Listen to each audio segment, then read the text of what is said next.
Yeah. Mixed martial arts. Mixed martial arts. How do we like our martial arts? We like it mixed! Yeah! Enthusiasm. It doesn't get much more mixed than this weekend's card. UFC Vegas 79, Fiziev versus Gamrot. Thank you, everyone, for tuning in to MMA Fighting's live preview show right now. I will be your host today. One Mr. Alexander K. Lee, and I am so lucky to be joined by the magnificent José Youngs. Apology accepted. And the equally magnificent Casey Light.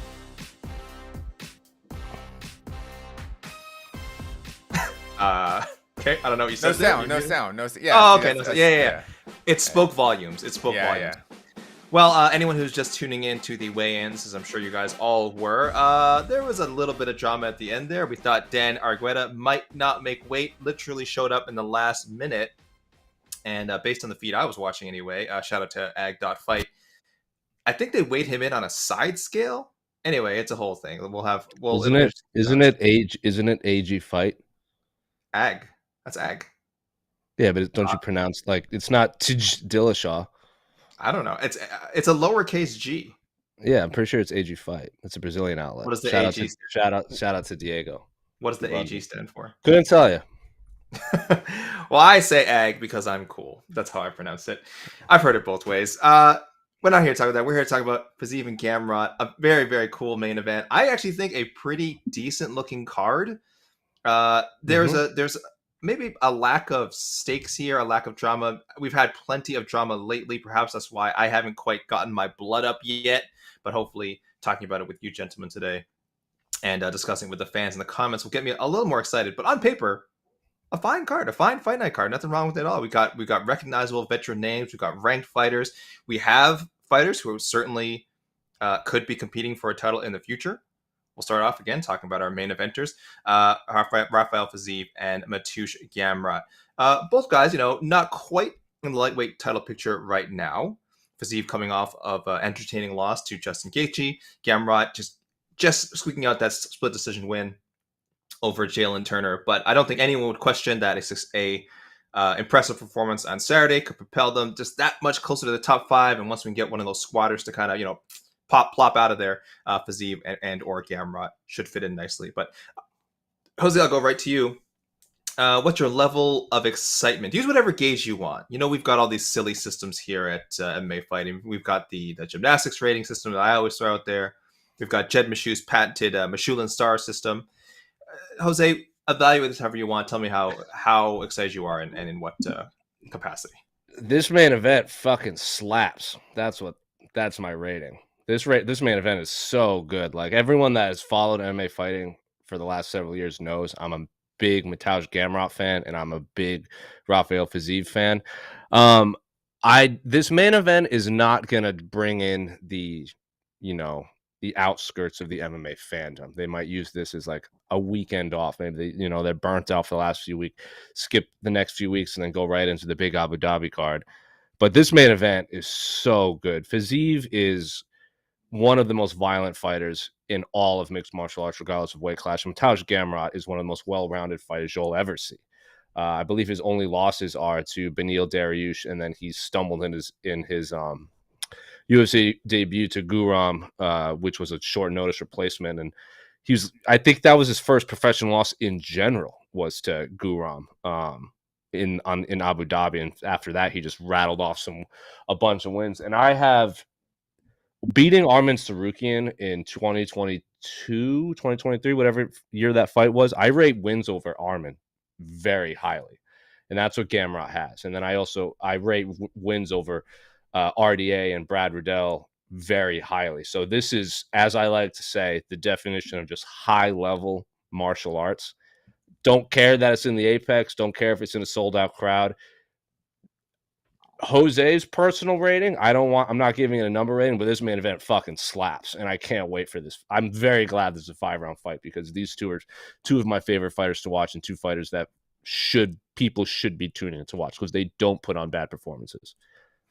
Yeah, you mentioned Fire Strukyan. He won decision there. It was a close fight. Some people say it could have gone the other way. My best friend Mike Heck's favorite fight, his personally favorite fight of 2022. Like you said, absolute banger, incredible mixing the martial arts, awesome fight.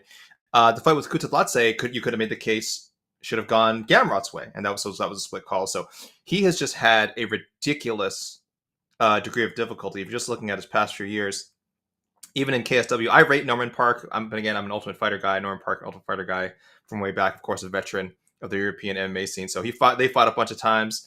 Kleber Koike, I mean, that's a good win. And then in the UFC, Jeremy Stevens, Diego Fajeda, Arman Strukyan.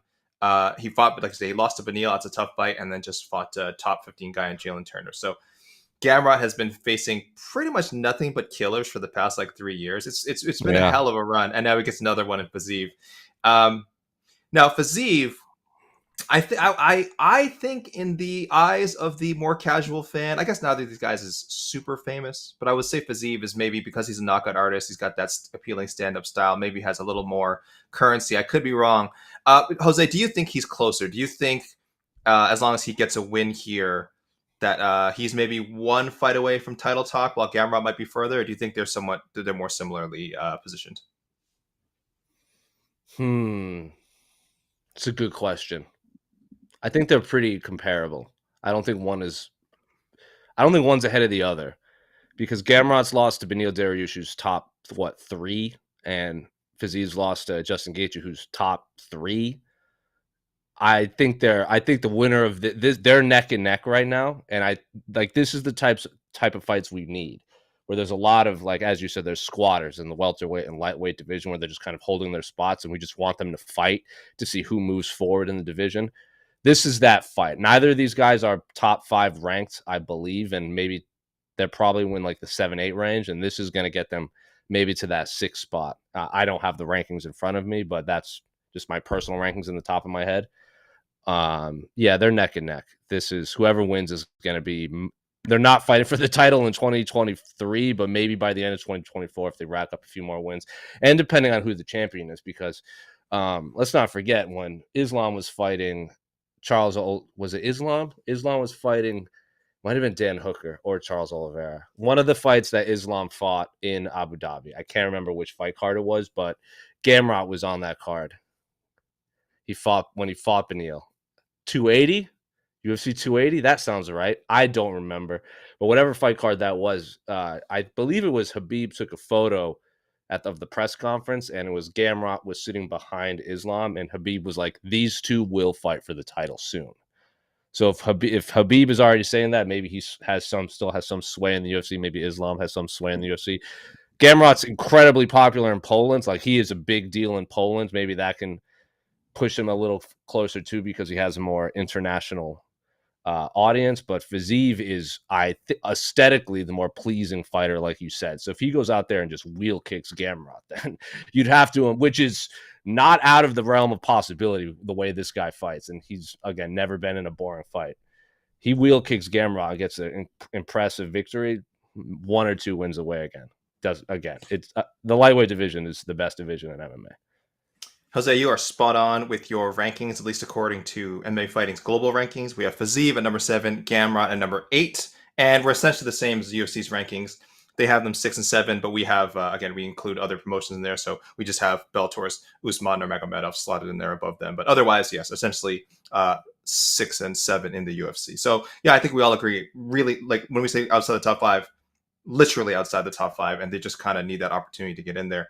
I like that you mentioned that there's a potential for fame for Gamrot, because I feel like both guys, not that they'll ever, I don't think the chance of them crossing over in North America and becoming huge stars is that likely, but that they do have a presence outside of just like enjoying watching their fights. Gamrot, like you said, he's got that KSW fame. He's choking out talk show hosts over in Poland. I know that's a while ago now, but that still sticks out in my mind. Fiziev has a really quirky, kind of funny social media presence. Yeah, he's a good feel for it. Yeah, he's a good follow, and all of his post-fight interviews get a lot of play after, so that he's doing it right. Especially like when people say like, "Oh, you need to know English to kind of sell yourself." He knows English, but it's obviously not his first language, and I think that kind of is endearing, the way he talks trash and makes jokes. Yeah, I think he definitely does his best with the English he has. He's had a lot of good interviews, good appearances on the MMA and things, very memorable like that. So, yeah, both guys again could develop that, slightly above cult following. Not A level, but they could be both be solid B level stars in the UFC, and again, even potentially more famous around the world. We're just talking about North America at the moment, but on paper, this is your classic grappler versus striker matchup. Gamrot the grappler, of course, Fiziev the striker. Not that both guys aren't well rounded, but they're both known for what they do best. Jose, do you see any scenario where this plays out differently, where this turns into a stand-up war and Gamrot's willing to engage, or Fiziev shows off his grappling and maybe gives Gamrot some headaches there, or or do you expect it to sort of play out on paper as it looks? This is going to be a mix. They're going to mix the martial arts, as we say.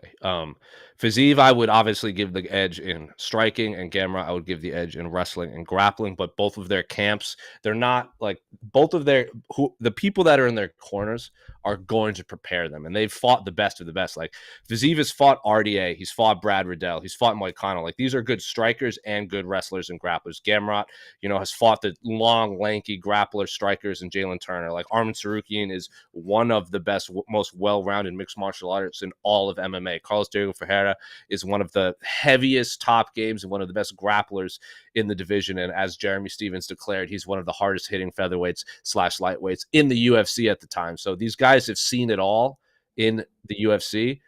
This is going to be a well-rounded mixed martial arts competition. I think it's going to play out on the feet, on the ground, against the fence, everywhere. Like this is the type of fight that we want. This is the type of fight that I love. So again, beautiful main event. Can't wait for it. Yeah, I think we've done a great job selling it, and I like what you say about their skill sets, because it's not just that one guy's a knockout artist, one guy's a great grappler, though those statements are both true. These are legitimately guys you could see contending for, and I would go as far as say like potentially winning the lightweight title. Now, as long as Islam's at the top, For I think sure. everyone who goes in there is minus 200, plus 200, plus 300 underdog, and that's a credit to Islam, not necessarily anything bad against like any of these contenders that we're bringing up, or these two contenders that are fighting on Saturday. So yeah, that is what's so exciting. This is free. This is on, well, I say free for you folks in the US with your ESPN Plus subscriptions. It's all on ESPN Plus, I believe. No ESPN, no ABC, no ESPN Deportes, no ESPN News. So just log into your ESPN Plus at when is this card? When is this card going down? Main card 7 p.m. Prelims at 4 p.m. Let's get to our predictions, guys. Casey, I want to get yours too. But Jose, I'll go to you first, of course. How does it go? We sort of just No prediction. No prediction. No prediction, man. You're gonna have No a good prediction. time. That's your prediction. You're locking that. I'm locking it in. I don't want to make a prediction because then I'm gonna want to be right, and I literally just want to see a good fight. Also, I'm a very big Gamrot fan, and I feel like that would be a disservice to Fiziev if I part of me always will lean Gamrot because he's one of my favorite fighters. But that would be unfair to Fiziev. More MMA journalists need to, openly admit that. But yeah, I'm not making a pick. This fight is so good. What are the odds? Who's the betting favorite? I believe Fiziev is the very slight favorite. I would agree with that. Like on paper, I would favor Fiziev, but I'm not making an official prediction. I very much enjoy watching both of these gentlemen fight. I'm just looking forward to a good competition. You're so emotionally invested. I like it. What is it about? Why is Gamrot what was the moment in Gamrot's career that made you? Well, I'm all in on this guy. I'm a big fan of guys that he didn't go through I'm not one of these guys that's gonna like poo on the Contender series. Like I understand why people dislike it. That I think that's more of like a monetary thing rather than a finding talent thing. But Gamrot, he was there was a point in time when Chandler signed to the UFC, Gaethje signed to the UFC, like Gilbert Melendez when he was signed to the UFC. Like the UFC would just gobble up the best lightweights of each promotion, and they would just hit the ground running. And I always felt like Gamrot should have been involved in that conversation of like best lightweights that should be in the UFC. And I just think that KSW was just reaching the masses in the Western world, and then he signed.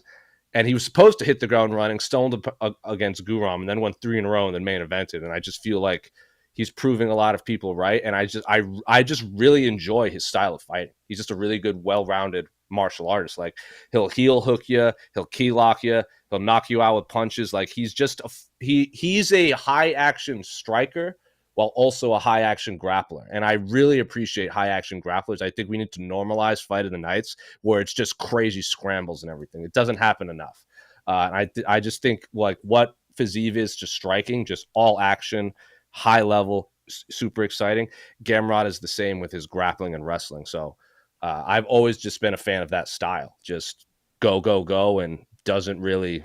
I know the Jalen Turner fight was a little weird, but that was, last minute. Jalen Turner's freaky long. Yeah, I'm just a fan of his fighting style. That's literally it. Casey, similar question. Why do you love Rafael Fiziev, and why are you picking him to beat Mateusz Gamrot? This is honestly one of those fights where, like, as a fan, I'm really bummed someone has to lose because it just pushes them farther back in line. And especially if it's a guy like Fiziev loses, it's a 2-fight losing streak, then everyone's all like, bro, you've lost 2 straight fights. You've lost, 2 of your last 3 fights, all that stuff, But, yeah, I'm just bummed. I love this matchup. I love it's the main event. It's a perfect main event for a fight night card. But I am going to pick Gamrot by a very close, super duper competitive decision. Just because I'm gonna go with the fighter that has slightly more ways to win, and I'm pretty much like Jose. I just love watching Gamrot fight. I love watching Fiziev fight. But I think in the small cage, I think this will be. Nah, actually, I don't think it's really advantageous to either fighter in the small cage. But yeah, unless Gamrot has lost a step, I think he takes a very close decision. But it's one of those fights where we're gonna pretty much see both fighters on the same scale. We're not gonna be going, oh, Gamrot really he's so much better than what I thought he was. I think we love both fighters, and unfortunately, someone has to lose one of those type fights. Casey, I'm going to cheer you up because as we've seen recently, we don't. No, it's possible that no one loses. We've seen that several times. Not just that main event, of course, that just passed by. Our Daniel Lacerda, I was building up for days, saying, "Oh, this is gonna be amazing. This guy might go 0-for-5 with 5 finishes, losses." And sure enough, I was wrong. We got a wonderful phantom call from Chris Tognoni, and Daniel Lacerda lives to fight another day. And then the main event. This is a 5-rounder. Wait. We're talking about Fiziev and Gamrot, and you're bringing up Daniel Lacerda. I bring up Daniel Lacerda anytime. Daniel Lacerda is very good. That fight, by the way, is been rebooked. Him and Edgar Chairez. A lot of unanswered questions there. We'll get that settled. But this is a 5-round fight, Casey. I am not predicting a draw. Don't worry, people. I'm not going there. I'm not going to troll you by saying we will get a bizarre 10-8. But I'm just saying, I just want to cheer Casey up. He sounds very sad that someone. I think Jose is a little sad too that someone has to lose. But someone has to lose, yeah. But someone also has to win. Look at it that way. So someone will get closer to a title shot. I was going to say guaranteed, but there's no such thing as guarantees. And you see the winner of this fight could go on to win 2 more fights and still not fight for the title. We know how this business works. But putting aside title implications, as we have made very clear, this is an incredible, high-level, awesome fight. That's what matters to us as fans. For Fiziev and Gamrot, hopefully this does, or Gamrot, hopefully this does lead to bigger and better things. But in the moment, just judging this fight in a void, it is just so fantastic to watch. I'm also going to lean Gamrot. I think in situations like this where the skill sets and experience are so close and so similar, their athleticism, everything, their physical traits are so similar, I will go towards the grappler. I think Gamrot just has more ways to control this fight. It's going to be hard as hell for him to take Fiziev down and keep him down, but I think he'll do enough. So I'm kind of with you, Casey. It'll be close. It'll be convincing. I do think we won't have that much controversy. Fingers crossed. But I am going a Gamrot decision as well. Yeah, honestly, no outcome would surprise me, except for a Gamrot straight up KO of Fiziev, like a 1-punch KO. But outside of that, I think everything's on the table, really, as far because both guys are incredibly dynamic. Both guys are in their prime, and it's just a super duper fight, and I love it. And I am not like Jose on this one. I despise that it's in the Apex. This deserves to be in front of two billion people, but it's gonna be in front of 24 rich dudes. So whatever. And apparently, one persistent troll, Dan Ige. Dan Ige Yeah, was saying yeah. someone's in harassing. You guys can find that story on MMAfighting.com. There's some heckler that Dan Ige cannot stand. Let's go to the main event. Speaking of which, what a intentional segue by me. Dan Ige fighting Bryce Mitchell. Looking at our rankings, Dan Ige, the number 15 featherweight. He's just hanging in there, and Bryce Mitchell, number 13. Bryce Mitchell coming off his quote-unquote first career loss. He did lose to future two-time Ultimate Fighter winner Brad Katona. He was submitted by him in Tough 27, as we all remember. But his first official submission to Ilia Topuria. Now, the big thing heading into this one, there's always a lot going on with Bryce Mitchell, but just talking about his fighting career. Was that loss to Topuria and how poor he looked. I think most of us had picked Topuria to win. I think most fans picked Topuria to win. We all view him as a future title challenger, someone who should get that shot sooner rather than later. No. I want actually, according to typology, only 53% of people were picking Topuria over Mitchell. So coming into that fight, it was very close. It was very a pick 'em fight. So I'm just gonna throw that out there. I didn't remember that. Well, and that's a lot. That's a good sample size too. It's, so yeah. You got to remember the circumstances leading into that fight, which I'm sure neither of you quite remember. But Topuria was coming off that big knockout win over Jai Herbert, but he got clipped. Like that was a war before he melted him, and then Bryce Mitchell dominated Fili and Edson Barbosa the two fights before. So Ilia was coming off a very back and forth battle that he won by knockout, fair, he won by knockout, fair and square. And then Bryce Mitchell versus Edson Barbosa was not close at all. So that doesn't surprise me that it was a lot closer than people that it was a lot closer than we remember in voting wise. Topuria went on to submit him, and Bryce Mitchell, I think it was Bryce Mitchell himself, who later said he was dealing with some sort of injuries, wasn't 100%. Didn't, if you thought you didn't see the best version of him in there, you're probably right.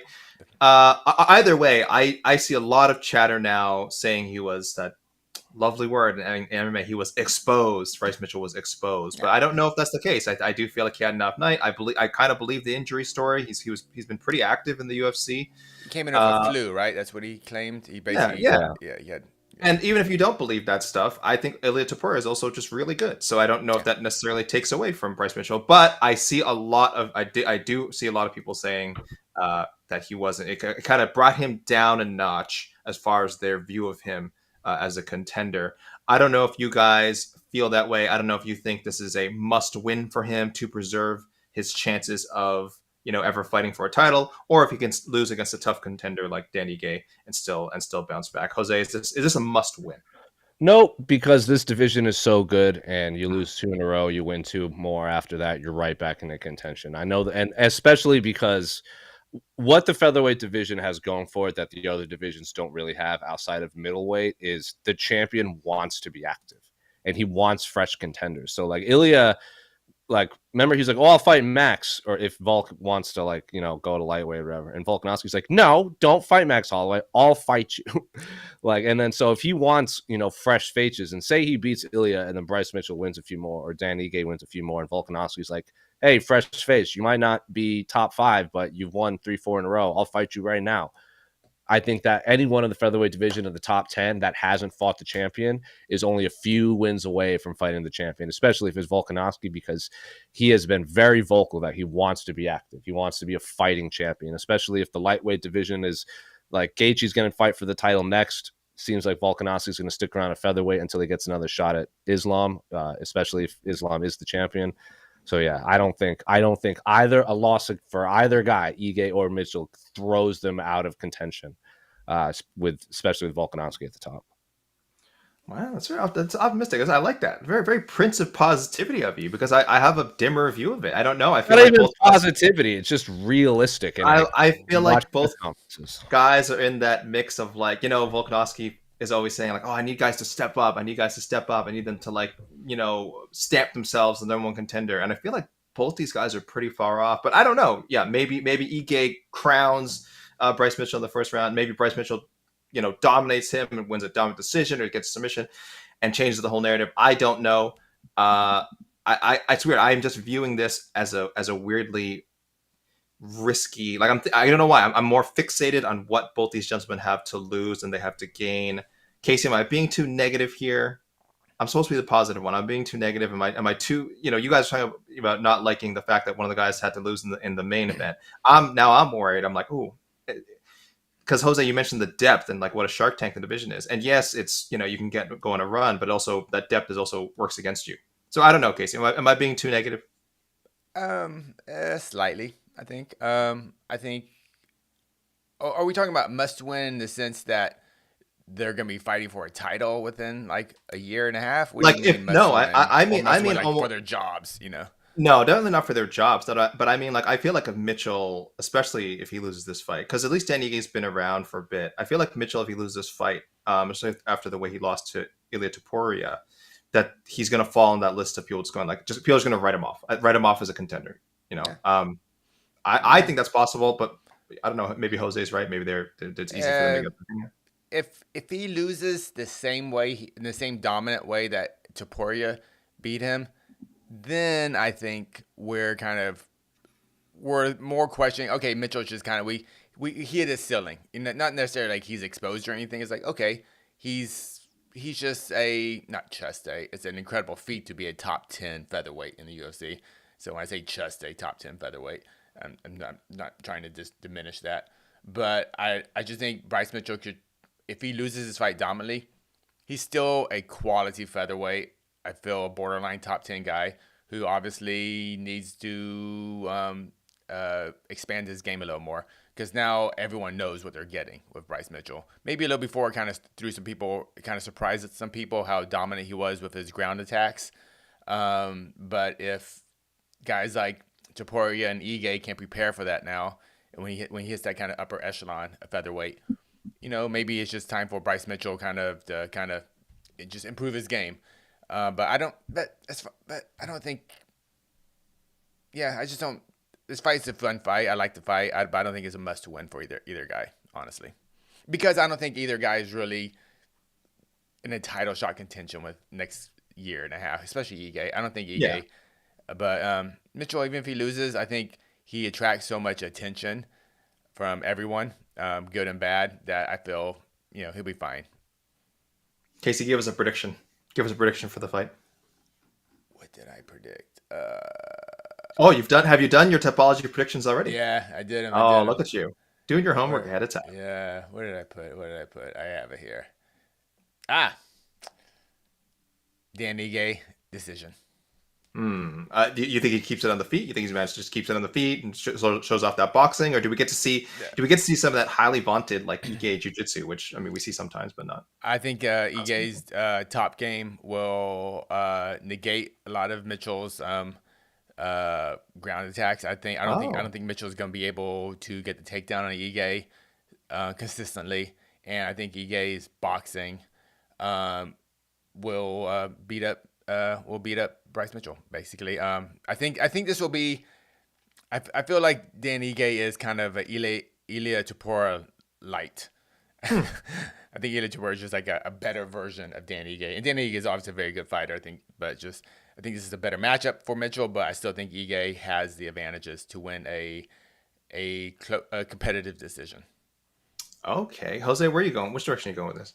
I'm gonna go Ige. Don't know how he's gonna win. I just favor Ige. Like when I filled in for Mike Heck on to the next one, I explained like your victories over someone, that's all well and good, but it's who you lost to that I take more stock into. And losing to Calvin Kattar, Chan Sung Jung, Josh Emmett, and Evloev, I think those are Ige's losses. All four of those guys I would favor against Bryce Mitchell. I just think also Eric Nixick is on a roll right now. Like that man can do no wrong with cornering his fighters. So you got Eric Nixick in your corner. I think that just gives you the edge. And I don't think Bryce Mitchell is a bad fighter whatsoever. I think he's obviously a little one-dimensional. I don't think he's ever had a knockout victory in his career. Dan Ige has fought 5 rounds against Korean Zombie and survived. Beat Edson Barbosa too. I think I picked Edson Barbosa. I think I thought Edson won that fight. I think that was a kind of a controversial win, but a win nonetheless. I think yeah, I just think Dan Ige's fought better opponents. He's not past his prime yet. I think he's early 30s. Eric Nixick just kind of tilts it in his favor. So yeah, I also don't know how Bryce Mitchell trains at all. Like, never seen real footage of him training. Don't know who's in his corner. Yeah, Ige, but Bryce He Mitchell is can't. a character and very good at fighting too. He can't leak that footage. He knows people are watching. He keeps that that footage secretive, right? He Mm. can't. He doesn't even want the government to know that he has I cameras don't. that they can watch him with. I'm pretty confident that Bryce Mitchell isn't afraid to keep anything secret. So, I mean, there's not the truth, that's for sure. But oh, you know, you guys talked me into it. I kind of was leaning Mitchell going into this, but you guys have made some very compelling arguments, and also I feel like if all three of us pick Ige, then we can't be wrong. That's my. I think if we're all I don't know why I really want to. I really want to get this right. I really want to get this card right. I think we all agree it's going to a decision. I think I would be surprised by a finish either way. Honestly, I'd be surprised. I agree. Ige submission, Ige knockout. I'd be surprised. Mitchell submission. Very surprised. Ige Mitchell knockout. Excuse me, or even a TKO. So I think this has to go to a decision. And you got and the listeners may notice a theme when we get to the. I do want to talk about the third fight as well. Normally we go to like the deep cuts here, but I do want to talk about give the third fight some attention. But yeah, I'll go Ige by decision as well for the reasons you guys said. Great coaching, that veteran experience. Mitchell's, that it really feels like he only has one route to victory, and it's a good route. It's a great route in MMA. A lot of people can take that route, that wrestling, grappling route. Is he on that level where he can become a top 8, top 7 guy with just that one skill? Maybe. I'm not convinced yet. If he does Dan Ige, that'll be doing a lot of convincing for me for sure. So Ige across the decision across the board. Yeah, we went all through Ige, but according to Tapology, we are off. 72% of the fans are picking Mitchell, and Mitchell is the slight betting favorite too. Yeah. So I guess the Topuria loss really hasn't soured people on Bryce Mitchell. I think people are going, you know what? He had an off night. He came in sick. He's very open about making a mistake for taking that fight. He thought he could man up and be tough. Turns out you can't do that against great fighters like Topuria. So we're gonna give him a mulligan basically, and or at least the fans think that way, and we'll see. I like this fight though. I think this is gonna be a really dirty, ugly fight. And for sure. It's gonna be. I think there's gonna be a controversial victor. Oh, and you don't just mean Bryce Mitchell possibly winning and saying something controversial. When has he ever? Does he say things controversial? No. Again, the truth is not controversial, so technically no. But yes, we all agree. Ige across the board, and I think that the topology, the 72% Mitchell, I think maybe people are just overlooking Dan Ige. I've done it before. I've done it many times for sure. Yeah. Dan Ige is like, because he doesn't look like he's, as they say, it's not like he looks good getting off the bus. Like Edson Barbosa and Ilya, you see that man walking down the street, you just assume that man's going to beat you up. Josh Emmett too, Evloev too, Nate Landwehr for sure. Like Dan Ige is like a really nice guy, and looks like a really nice guy. So I just think Dan Ige doesn't get enough credit as being an incredibly high level martial artist. No, and again, I've done it. I'm as guilty as anyone. I'm sure people go through the predictions, any fights he's had on the main card. I'm sure I've picked against him several times. Yeah, and been we talk about it. You just hate Dan Ige. But I wanted to go ahead, Casey. Can you quickly remind me how did the Evlov fight? How did that go with Dan Ige? Was it on the ground, or did he win it kind of standing in on the ground against Ige? I don't really remember that fight. It was quite a bit on the ground, I believe. You got wrestled. I'm pretty sure there was a 30-25 scorecard in there, so it wasn't a competitive fight. Okay, and I'm assuming mostly through the wrestling and top control. Evloev is very good. Evloev is very good. Okay. Let's talk about one more pair of veterans here. Marina Rodriguez and Michelle Waterson-Gomez. They're the third to last fight on the card. Again, I do want to give them some attention. Marina, number 10 in our rankings. Waterson-Gomez, not currently in our strawweight rankings, but still hanging around in the UFC's official rankings. So I like the placement of this fight. I'm glad they're giving these veterans their respect. I don't really care to pick a winner, but I'm more interested in the rewards slash consequences of this fight. Both women coming in very tough stretches. Marina Rodriguez looked like she was probably deserved a title shot at some point in the last 2 years. Has now lost 2 straight fights and feels very very far away from the championship picture. Waterson Gomez, 3 straight losses, 5 of her past 6. Both women a little bit up there in age and experience, and I don't mean to call them old. It's just that Michelle Waterson has been fighting professionally since 2007. Michelle Waterson Gomez, she is in her 16th year, well into her 16th year of professional fighting competition, and I want to say shows no signs of slowing down. But that's what I want to ask you guys: are we near the end of the quite memorable Michelle Waterson Gomez experience? Yeah. Either of you, go ahead, Jose. I think yes, she's in the yes. Yeah. I thought she was going to retire after the Lemos fight, honestly. And I say that with no insider knowledge whatsoever, but the Lemos fight wasn't particularly competitive. And then she took the fight in Miami. And I think that was a close fight, right? She did okay. She did okay in the first round. She wasn't like blown out in the first round. I remember because I think I had picked Michelle Waterson Gomez by decision, and I remember after the first round I was feeling okay. I'm like, oh, okay, she wasn't like smoked. And then Lemos is just a younger, more explosive fighter and submitted her. Yeah. She's lost 5 of 6 or something like that. 5 of 6, yeah. And she's almost some tough names in there. And I thought she lost against Angela Hill too. And and she's almost 40, right? She's like she's 37. She's 37 years young. Right. 37 years young.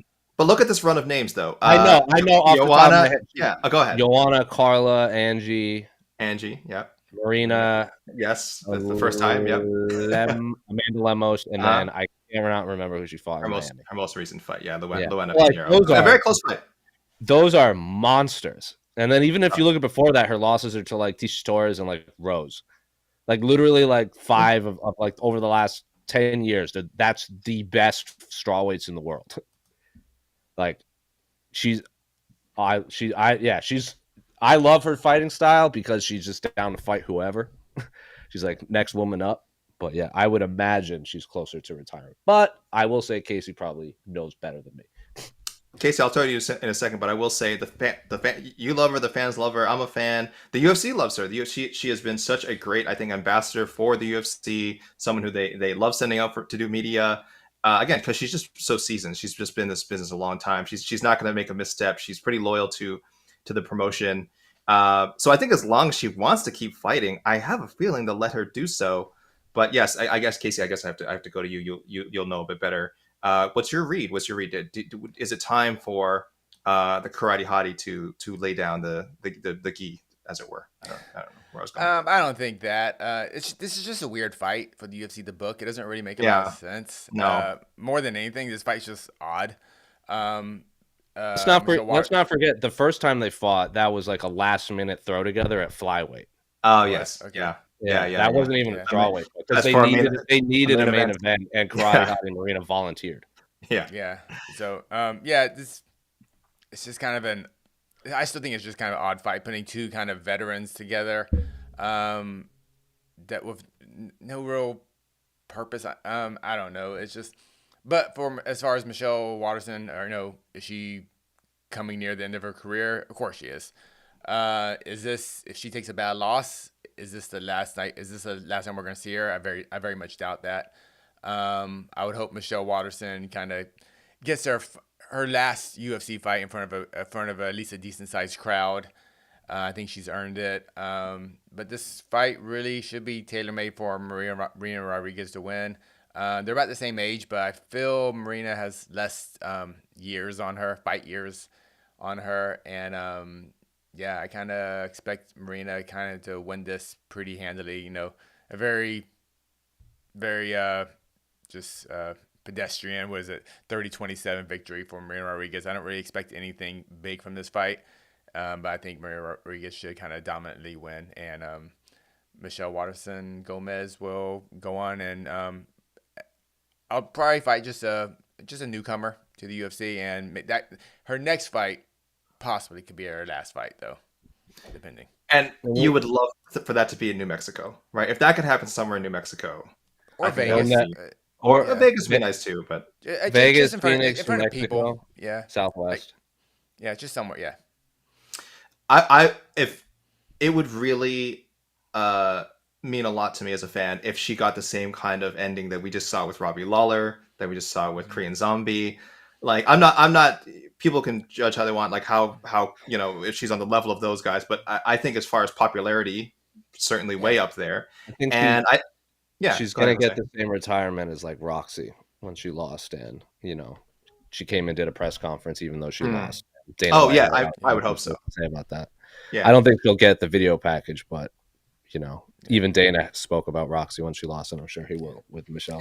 Yeah, remember, and Michelle Waterson, her best years were also at atomweight, and the UFC 100%. of course never had an atomweight division.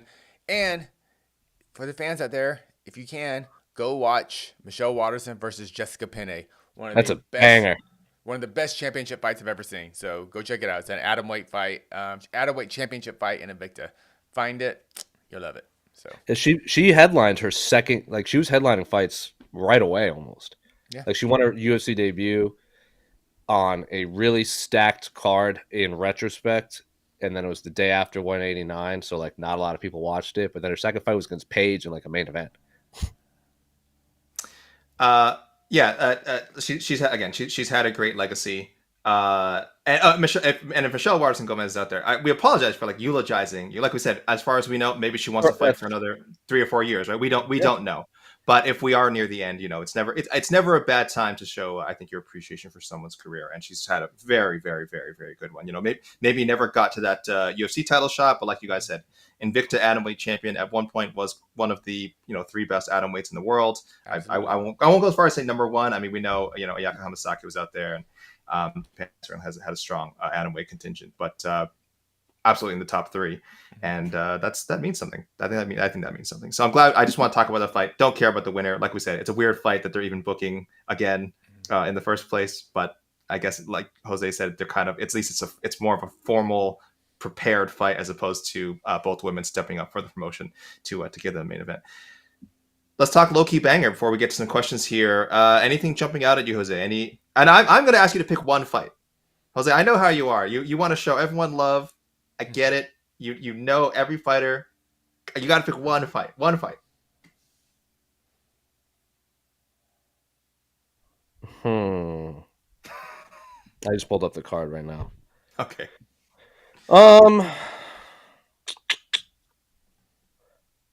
I mean, probably Tim Means, Andre Fiallo, because the loser probably won't be in the UFC. So probably that. I think they're both on 3-fight losing streaks or something like that. Mm-hmm. So probably that, just because I think Tim Means is a very exciting fighter, and people that watch this show know that I have never been sold on Andre Fiallo, regardless of what MMA fighting tells you. You didn't think that Jake Matthews beating him made Jake Matthews a top 5 welterweight? No, it's the point where I've said this multiple times where Jake Matthews beating Andre Fiallo made me less impressed with Jake Matthews. Like, all right, like you beat me essentially. Wow, jeez. No, Andre Fiallo. I'm supposed to be selling this fight. I'll say this is your low-key banger. I think Tim Means is gonna rough up Andre Fiallo.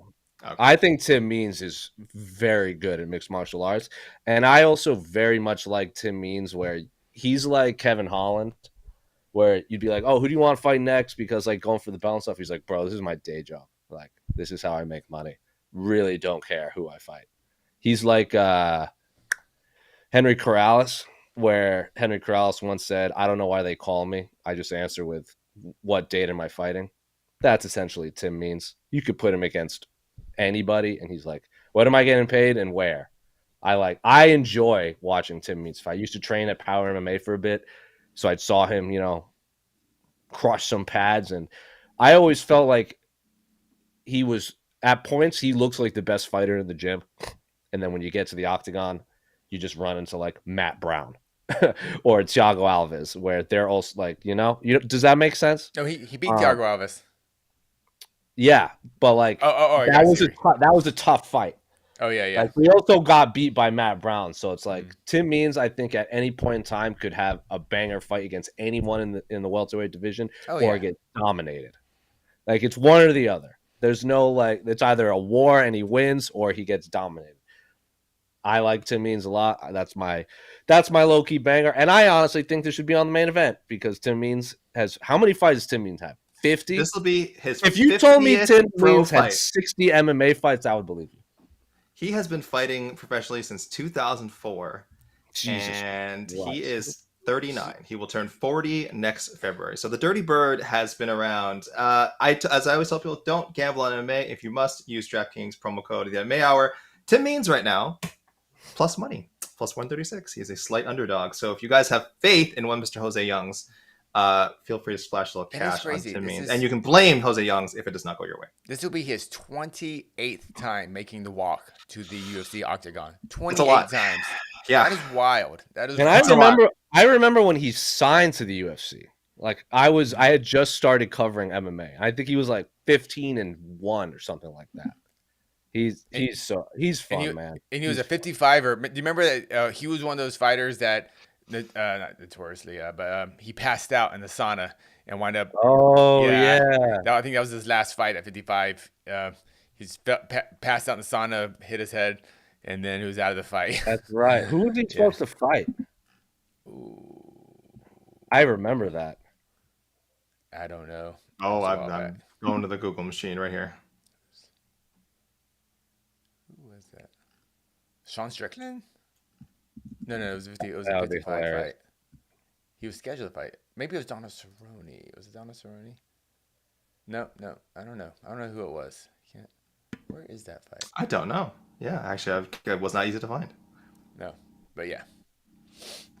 People in the comments, shout it out. Listen, Yeah. we got YouTube. We're live for a reason. We're live. He now. was We got- at UFC 151. He was supposed to fight Abel Trujillo, and then he passed out in the sauna and was replaced by Marcus Leveser, who is a guy that we don't talk about enough for being a guy that should have been great and just wasn't.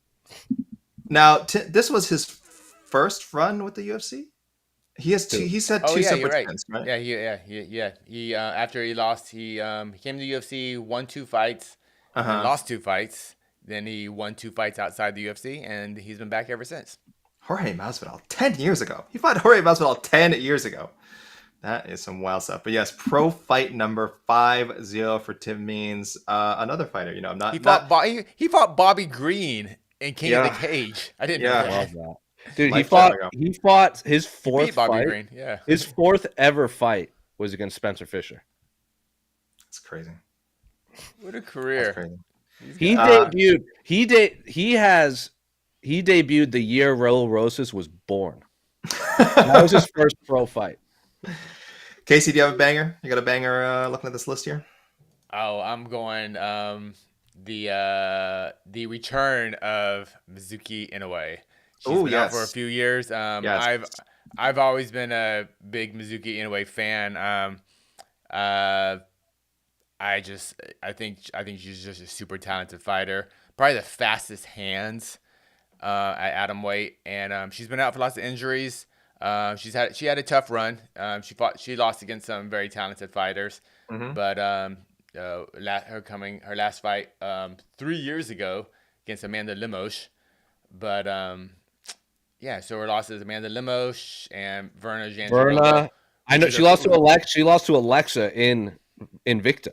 In a crazy good fight too. Banger fight. Yeah, banger fight.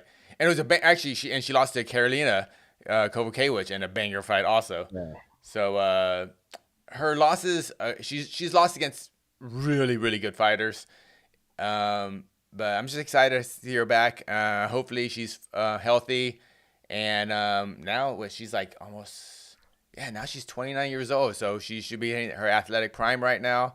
So she comes from her and her brother are just amazing fighters. Her brother fights in Ryzen. So I'm just excited to see her fight, and I'm hoping she does well. And I think this is a good matchup for her against Hannah Goldie. and that's the Yes. second fight of the night. So Second fight of the night. tune in. Both her and Goldie coming back from long layoffs. Goldie, first fight since July 2022. She got her first UFC win and just kind of disappeared. I think she's been doing well with, I believe, I think I've heard OnlyFans. She's doing OnlyFans and doing well. She got like eaten alive by Molly McCann in England. That was Wait, was that was her last fight? Yeah. What am I looking at? You're looking at. What I think she beat Emily Whitmire. When was She's that? 1-3 in it, like 2021 or something like that. She's fought like once a year. Oh wow, my notes are so flat. Wait, I'm looking at someone else. Okay, so yeah, her first fight since July. Okay, so I had that right. July 23rd, 2022. I forgot. I got the didn't update her opponent. So anyway, yes, but then she disappeared. Apparently been doing very well outside of MMA. More power to her. And Casey, as you mentioned, Mizuki, first fight since August 2020. A bunch of injuries, primarily in ACL. So she's only 29. Plenty of time to come back. Taking all that time off might have been really good for her in the long run. We'll see. This could be the start of something. But that's a tough division right now, so we will see. I will say, I'll quickly shout out, I'm fascinated by the Mo Usman Jake Collier fight. I'm not picking this to be the fight of the night. I'm not picking this to be the fight of the night or anything. I don't know if Mo Usman is good. I do not know if he is good. I have watched many of his fights before he came to the UFC. I've watched him in The Ultimate Fighter. I've watched him in the UFC now. I cannot tell you if this guy's good. I am dazzled by his last name, his Kamaru being his brother, by him being a fairly athletic heavyweight. And I feel like all these factors have clouded my ability to pick his fights. So he should run through Jake Collier. Everything in my mind says he will run through Jake Collier, but I don't like. It could be an extremely boring decision. He could knock him out in the first round. I don't know. More likely it goes the distance. I honestly couldn't tell you, but I will be mostly locked into the heavyweight contest because I don't know what Mo Usman is. I just don't know.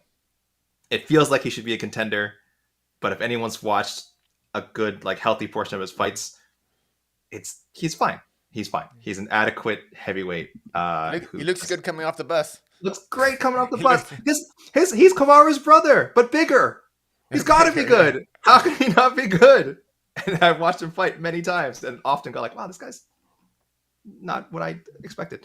Let's go to before I say anything too harsh, Casey, let's go to the questions, please. Do the question. All right, what we got here? What do we got? Joseph Boza, what is AK's gymnastics rating for this card? I feel like I need to take the Jed Mashu, a page out of Jed's book, and just say I'm not going to rate Apex cards. I don't know. Like, it's a weird thing to review. Like, I'll go because they're so random. They're so random, and also the gauge for them is so weird. Because I don't know if people, when they see, let's say one of these cards turns out like, oh, there was like 5 finishes on the prelims, like that totally surpassed expectations. And in my mind, I'm like, did it? Like, for me, finishes do not equal a great card. Like, it makes for a digestible and exciting card, I guess. But it doesn't mean it was great. It just means you had either mismatches or you have fighters who aren't that experienced and not defensively responsible, and you get exciting finishes. So it's really hard to put a proper gauge on it. But I have been asked, so I will provide. I like this card a lot. I'll go 8.8.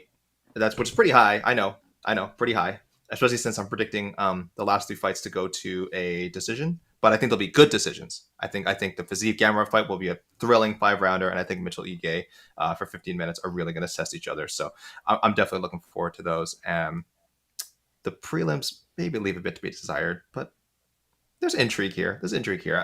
Prince of Positivity rating 8.8. You guys can adjust according to that. You guys know I'm very positive when I rate these cards, so you might want to knock it down 2 or 3 points instead. But that's wrong with that. Actually, I think this is a perfectly fine Apex card. Honestly, it's fine. It's fine. I don't like. I'd say it's a good Apex card. It's a good Apex card. I'd say. I don't like it. It's in the Apex, but just have it down the street at one of those theaters. Just have a couple of thousand people there. Just like they did the Marab fight. Was it? What happened to the Palms? Yeah. Just what happened to that? They just don't. It's just too small. I don't know. No, Palms doesn't exist anymore. The Palms still there. I don't know. It might not exist anymore. Yeah, I don't know. That's sad. Whatever. Since we are MMA fighting, not UFC fighting. Fine. Oh, right. Okay. So we have, that's right. And we have Bellator 299 on Saturday, a stacked 21 fight. Do you like fights? Guys, comment. Do you like fights? Guess what, guys? 21 of them No, happening. at Bellator we're down show. to 20, sir. We're down to 20. I don't what. No, what happened? I don't know. Tapology says 20. Are they lying Oh, to let me? me. Are you lying to me? What? No, you're probably right. Sorry, guys. You just be dealing with clicking for a second here. I want to read. What fight did we lose? I think I'll go to Luke Trainer versus, I don't know. It was one of those. Guy had let me see. Uber viscosis. Oh, Oh I no, think no, we- that's the name. That's the okay. name. Yeah. Someone failed pre-fight medicals. That's all. Yes, we are down to 20 fights. That's still a lot of fights. I don't want to hear people saying that there's no fight, like, complaining about the fights this weekend because we got a lot. Edwards versus Eblin, great matchup. I think Edwards is actually a pretty live dog, and this is coming from. We've been very supportive of Eblin as a contender. We have him ranked very highly in the MMA Fighting Global rankings. What do I have him ranked at? Tell him what I have him ranked at. I don't. Do you have him number 2? 1. He right now I feel he is the number 1 middleweight in the world, Johnny Eblin.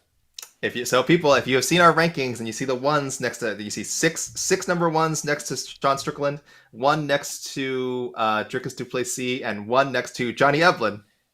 He is unmasked. The mask is off. Now you know who the number 1 next to Eblin is. Come on, who Eblin versus Strickland? I don't want to go there. But right now I have Eblin. I understand. Right. Yes, I understand you. He's looked very good. I think if you put him in the UFC, he could be a world title contender right away. Jose, I don't know if you agree. What do you? Let's go ahead. Talk about this for Jay. Either way, they're very good fighters. That's all. Johnny Eblin is very good. Mm-hmm. How about Fabian Edwards? Fabian Edwards is slightly less good. Mm-hmm. If Edwards wins, Jose, you're so lucky you don't take part in our rankings. If Fabian Edwards wins, our rankings and our pound, because Eblin is, I think, oh no, he's not in our top 20 pound for pound, but he's got some votes. But our middleweight rankings, I don't know what it's going to do because I can't. I mean, do you just throw Edwards in the top 10? It seems a little crazy. Then again, it's not like middleweight's super stacked. Maybe you would. I don't know. It's not my problem. It's not, Jose, it's out of you. This is out of your pay grade. Edwards, Eblin, yeah, I like the main event a lot. I certainly wouldn't put it above Gamrot and Gamrot Fiziev. All I know is everyone from ATT sings the praises of Johnny Eblin. He's like one of the best training partners because he just doesn't stop. Honestly, Sean Strickland versus Johnny Eblin would just be 2 guys just running at each other for 25 minutes because their cardio just doesn't give out. I want to see some of the comments here. Skyrider says Edwards versus Eblin, tough fight. Garrett Clemens, Strickland would walk the dog with Eblin, so not giving Eblin much of a chance. Skyrider also why was leaning Strickland towards Eblin. Walk the dog? Like, all right, whatever. I think we can. VJ says ranking voters should be disclosed. Hey, listen to the podcast. We kind of say it on the show. I know it'd be consume the products, people. Consume the products is really what I'm saying. So, and this card also has a pretty fantastic co-main event too. Very excited about that. I was gonna say, do you want to tell us what? Oh. I had to look. I'm sorry, I didn't know. Go ahead. Freaking Aaron Pico versus Pedro Cavallo. Cavallo. Yes, Aaron Pico, who has received some votes in our rankings. He hasn't. I think he did crack in at some point around like 15, 14, and other people just jumped over him. It's just a problem. He just doesn't get because fights just keep falling out for him, or he had the shoulder injury. Just kind of things just kind of set him back.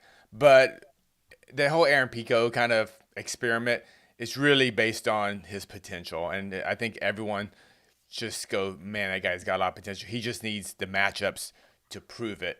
And I feel Carvalho is now a decent test. A guy that's fought for I don't know if he's fought for the Bellator title. Nope.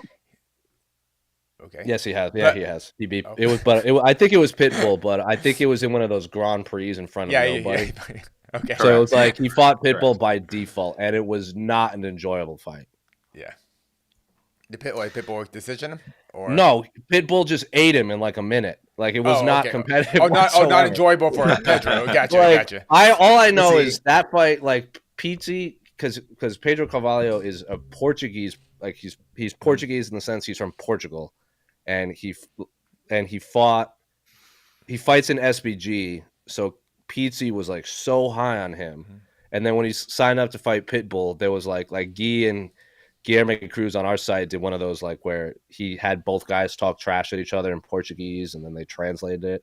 And I was like really excited for this fight because everyone kept telling me what a good fight it was, and it just wasn't. Like Pitbull was like, "You're not good," and just treated him like it. Yeah, that was pretty much prime Pitbull in 2020. Oh, That's yeah. like Pitbull was just like I think at his peak. I think Pitbull's a little past his prime right now, but at that point, I think Pitbull was just. Unfortunately, at the time, we couldn't have the UFC Bellator matchups, but I definitely feel at that time Pitbull was just unreal good. Yeah. Yeah. But, Casey, do you know how old Aaron Pico is right now? What would you guess? 27. Jose, what would you guess? Do some math. Do some mental arithmetic. I'm trying to think of how old he was when he debuted and doing math in my head. I'm going to say 26. Spot on, Jose. But close enough, Casey. Yeah, he's 26 years old. He just turned 26. He just turned 26. Okay. What day is it today? I'm sorry, no, he'll turn 20. You know what? You're both right. He's 26 today. Tomorrow, he'll be 27. So you guys, happy birthday, Aaron Pico. Everybody wins. Happy Everybody birthday. wins. You guys, yes, his birthday's tomorrow. Apparently, I had to look at that right now. His birthday's tomorrow. It's crazy because we all remember he was kind of. I just want to say someday we'll be saying this about Raul Rosas Jr. We'll be going like, wow, I can't believe Raul's 26, 27, assuming he's still fighting in MMA. But yeah, he was man. The hype around Pico when he debuted was insane. But I really think this is you talk about must wins. This. Obviously, Aaron Pico isn't going to retire if he loses this fight, but so much of that hype goes away if he loses this fight. I think his early losses we kind of not give him mulligan, but he was super young into his career. He this is pre kind of his Jackson kind of 10 years. This is when he was fighting out of under AJ McKee Sr. So he just wasn't the same guy. And after those losses, he did go to Albuquerque. And we've seen just a more composed, disciplined fighter. If he loses this fight, though, it will be a big bummer in terms of, I think, for Bellator, in terms of their star-making potential. They've invested all the money and promotion they've invested in Aaron Pico. I think this is a big fight for him in front of a big crowd. And if he wins this, I would expect, if he wins this especially dominantly, I would expect him to maybe fight for the title next. Nah. I'm not sure. He's still too far away? No, he'll fight Jeremy Kennedy rematch for an interim title, I think. Okay, same way. Yeah, either. Because Pitbull's still technically the featherweight champ, and I don't think he's going to be fighting anytime soon. Yeah, the Jeremy Kennedy fight would make a lot of sense. Because Jeremy Kennedy, quote unquote, beat him, but it was an injury. I think Jeremy Kennedy is the most underrated fighter in all of Bellator. I agree. I actually do agree. And I think, give Pitbull time to recover. And if Jeremy Kennedy beats Aaron Pico fair and square, then that settles that. And if Pico beats Jeremy Kennedy, he finally gets to take photos of Bellator Gold. And then the Pitbull fight we've been talking about forever is going to be forced to happen. Aaron Pico in the PFL. In the PFL. Aaron Pico, guys. Aaron Pico minus 1,100 favorite to win this co-main event. He's got quite a bit of gas behind him. Minus 1,100. Carvalho plus 700. Super low. These are like these odds are just insane. But everything we've said, like this is his fight to win. This is his fight to win, and again keep himself back to going towards what once felt like an inevitable title shot, and it's not far off. It's not far off. So take care of business on Saturday, and we'll revisit this whole Aaron Pico thing. But minus 1,100 favorite. Yeah. That card, by the way, we should tell people 11 a.m. prelims. Main card 4 p.m. It is happening in Dublin, Ireland. So it's going to be not normal times. Hold on. I need to confirm something. Yeah. Okay. I'm seeing lots of people. Hold on. So according to go Stephen Thompson, quote, this is Stephen Thompson's Twitter. Mm-hmm. UFC offered and I accepted. Rachmanov. Let's close out the year strong. December 16th. Can't wait. Okay. Breaking news, kind of. So Stephen Thompson versus Rachmanov. Cozy asking us what are our thoughts. Nice. I mean, good for Wonder Boy for taking this fight. I think I'm with everyone. I think we're all looking at it now and saying Shavkat's going to run through him. But hey, Wonder Boy is a super tricky matchup for people. Not Hey, the fight I just- wanted for either one, but so be it. No, me neither. But who do we want for Rachmanov? I wanted Rachmanov Gastelum to be rebooked, yeah, and I that wanted was Stephen smart. Thompson to fight Kamaru Usman in the main event of the December 2nd fight night card. Oh, I would love. I wanted Shavkat versus Usman. That's the fight I wanted. Right, but but Stephen it's- Thompson and Wonderboy. I mean, Stephen Thompson and Wonderboy. Stephen Thompson and Usman have never fought. It's like RDA and it's like RDA and That Poirier. fight makes a lot of like, sense, too. like just fight. Like just fight. Just do it. Just do it. But yeah, I think we'll break it down, I guess, as the fight gets closer. But I do feel like it's gonna be a lot. You're gonna see a lot of Shavkat's gonna crush him. Shavkat's gonna crush him. But the more I think about it, I'm already starting to like talk myself into. Bro, Wonder Boy how can you not respect Stephen Thompson? I was about to say Come the same on. thing. You have to. It's That like, dude is a- he's ducking I don't wanna Ian hear- Gary to yeah, fight Shavkat. I don't wanna hear- Are you crazy, man? Or Casey, he should have fought. He should have fought an overweight Michel Pereira. He's just trying to take easy fights now. Like, is he? Is he trying to take easy fights now?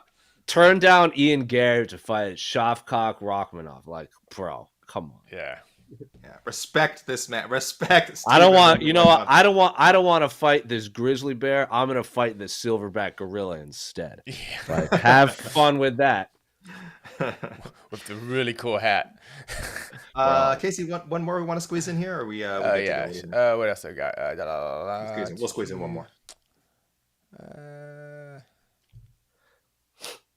We didn't talk about this fight at all, so let's go ahead and mention it. Forrest Daniels.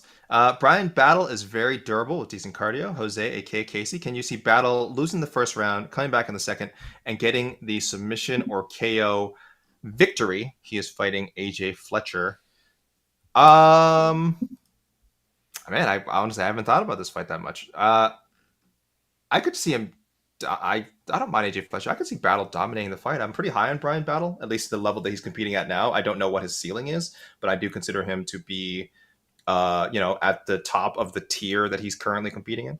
So like Brian Battle. So I don't know. I don't even know if it'll be that dramatic. But Forrest, maybe you have a better read in this than I do. I don't know. Jose, maybe you do. Casey. Brian Battle, I didn't think too much of him coming into the UFC, but man, when he lays leather on you, he's got some power. So I think he's coming off that 14-second knockout over Gabe Green. But like, he missed weight though, right? You missed weight. yeah, and He like missed go watch that fight. Gabe again. Green fought crazy. Like, no, I wouldn't even see crazy in MMA is a good thing. Gabe Green fought like a moron in that fight. He just ran. Like, when have we ever in our life seen Gabe Green fight like that? And he decided to do it, and then Brian Battle's like, "What the fuck?" And they just like punched him one. Hey, but Brian Battle took advantage of the situation. So Should have made it. Just missed weight though, which is a bummer. Yeah, but he apparently made weight today. Everything's good. Yeah. Just had a little off day. AJ Fletcher. Oh man, he always throws me off because his arms look so short. I mean, Gabe Green's arms are also very short. Yeah, it's a fun fight. We'll see. It's a proper placement on the card, on an Apex card. I don't really have Brian too much Battle? to say. Brian Battle, Ultimate Fighter 29 middleweight winner, as we all remember, of course. Oh, he won. I know. He won. Yes, he was supposed to fight Trayshawn Gore. Gore got hurt, and then Brian Battle beat up. Oh, I gotta look this up. Who did he beat up? Who did he beat in the finals? I don't remember. Gilbert Urbina. Yeah, I think Gilbert Urbina. Gilbert Urbina, yes. And then Brian Battle and Trayshawn did end up fighting, and I think Brian Battle beat him. So all was. One more note before we head off. I do see people I do see a lot of people mentioning Chris Lieben. That's right. We heard our pal Mark Raimondi over at ESPN break the news that Chris Lieben will be judging his first UFC event. He has judged. He has reffed other MMA events. This is his first time judging in the UFC. So all eyes will be on him. All eyes are going to be on the judges a lot, really, following the Mike Bell fiasco. So we'll see how Chris Lieben does. But good for him. It looks like he's earned this spot. Like I said, this wasn't out of nowhere. He's been doing a lot of work in the regional scene. So yeah, I've seen Chris Lieben ref and judge fights locally all the time. So good for him. So good. Yeah, good for Chris on getting this opportunity. And you know, fingers crossed, we won't be mentioning his name at the end of the night. That's the hope. Chris Leydon, if we don't mention your name at the end of the night, it means you did a great job. That is the that is the goal of a judge. That's I what feel every like. judge and ref wants. If you don't know who they are, if you don't know who they are, that means they did a good job. Exactly. But yeah, interesting one. I don't know how many fights he's doing. I don't know if he's doing the main event, but we'll definitely keep an eye on it. So that's all, guys. That's all for UFC Vegas 79. I think we can all agree a pretty fine looking UFC Apex card. Not a bad way to spend your evening. You can be watching this. You can watch Bellator before this. Bellator again is on before the UFC. We got Misfits boxing. Who is boxing tomorrow night? What's the main event? Help me. Someone help me. I'm old. Jose, Casey, what is the? I will. All right, you got to deal with my typing right now. It's against my religion. It is against. Jose is offended. Apologize, Jose. Please don't be offended by me. It's Hispanic Heritage Month. You're not allowed to ask me those things. Okay. Idris Virgo and Aaron Chalmers is in the main event. Knockout artist FaZe Temper fighting Ginty. Okay, I'm at the point now where I don't want to read these names because I don't know. Oh, of course, and most importantly, professional MMA social media man Ben the Bane Davis, fighting Anderson Silva's son, Gabriel Silva. This is where we are, guys, in combat sports now. This is happening. This is happening. So check that out on wherever you guys normally watch these misfits things, excuse me, because I don't know. Tune in. Thanks, guys. Thanks for joining us for the UFC Vegas 79 preview show. Happy birthday, AK. Thank you.